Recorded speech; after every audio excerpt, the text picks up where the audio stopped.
Seruput kopi dulu, Lur. Kabar panas datang dari Washington DC. Presiden kita, Prabowo Subianto, menyaksikan langsung penandatanganan 11 nota kesepahaman atau MOU senilai 38,4 miliar dolar Amerika Serikat dalam Forum Business Summit yang digelar oleh US ASEAN Business Council. Nilainya bukan risehan, Lur. Ini angka jumbo yang bisa berdampak besar buat arah ekonomi dan juga secara tidak langsung ketahanan nasional kita. Sekarang kita bedah pelan-pelan. Jangan cuma lihat angka, tapi lihat struktur dan implikasinya. Pertama ada MOU tentang critical mineral. Ini penting banget. Dunia lagi berebut nikel, tembaga, bauksit, dan mineral strategis lain buat baterai, kendaraan listrik, sampai industri pertahanan. Indonesia itu pemain utama di nikel. Kalau kerjasama ini diarahkan ke hilirisasi dan transfer teknologi, maka kita bukan cuma jual bahan mentah, tapi naik kelas ke manufaktur baterai ini. Bahkan mungkin komponen sistem militer berbasis elektronik.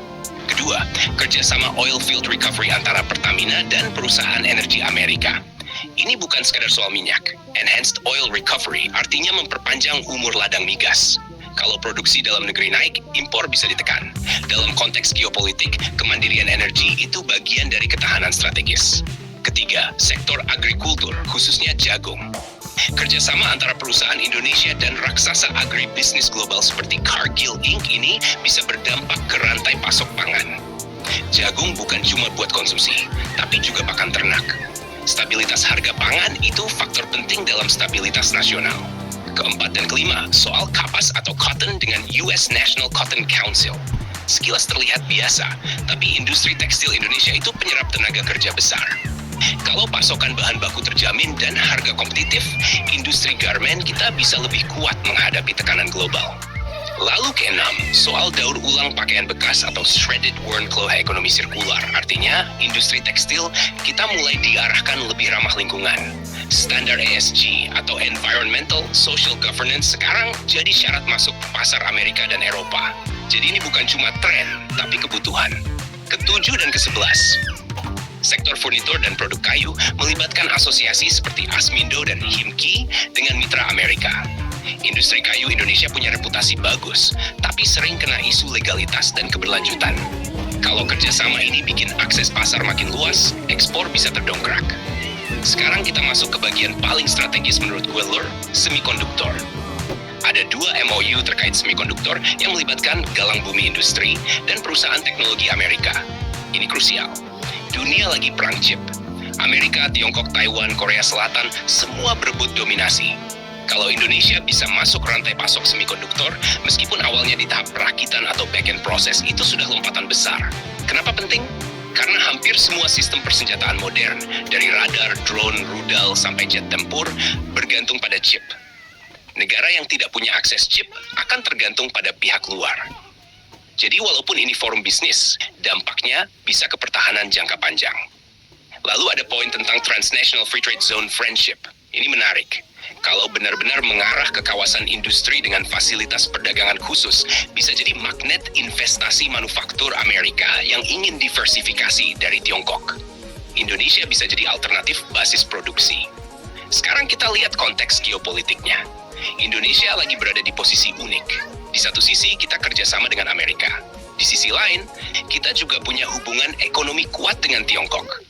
Dengan nilai MOU sebesar ini, pesan yang dikirim jelas. Indonesia terbuka untuk investasi besar dari Amerika. Dan Amerika juga melihat Indonesia sebagai mitra strategis di Asia Tenggara. Ini bisa memperkuat posisi tawar Indonesia. Dalam dunia militer, hubungan ekonomi sering jadi fondasi kerjasama pertahanan. Jangan kaget kalau ke depan kita lihat peningkatan kolaborasi teknologi, pelatihan, bahkan kemungkinan kerjasama industri pertahanan yang lebih dalam. Tapi kita juga harus realistis. MOU itu belum tentu langsung jadi proyek nyata. MOU adalah payung kesepahaman. Implementasinya tergantung negosiasi lanjutan, regulasi, insentif, dan stabilitas politik. Yang perlu diawasi adalah apakah ada transfer teknologi nyata, apakah tenaga kerja lokal diserap, apakah industri nasional naik kelas atau cuma jadi pasar.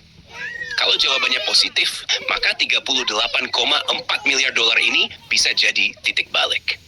Buat kita yang fokus ke isu militer dan geopolitik, kerjasama di sektor mineral kritis dan semikonduktor ini yang paling strategis. Karena perang masa depan bukan cuma soal tank dan kapal perang, tapi soal rantai pasok, energi, dan chip. Dan satu lagi lure. Kehadiran langsung Presiden dalam penandatanganan ini menunjukkan bahwa levelnya bukan teknis biasa. Ini sinyal politik tingkat tinggi.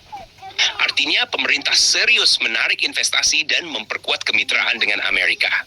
Sekarang pertanyaannya, apakah ini akan menggeser keseimbangan hubungan Indonesia dengan kekuatan besar lain? Atau justru Indonesia sedang memainkan strategi multifaktor, merangkul semua tanpa terikat satu blok? Menurut gua, ini bagian dari strategi menjaga keseimbangan. Indonesia tidak ingin terjebak dalam rivalitas global. Tapi di saat yang sama, kita memanfaatkan kompetisi itu untuk keuntungan nasional. Kalau implementasinya tepat, efeknya bisa kemana-mana.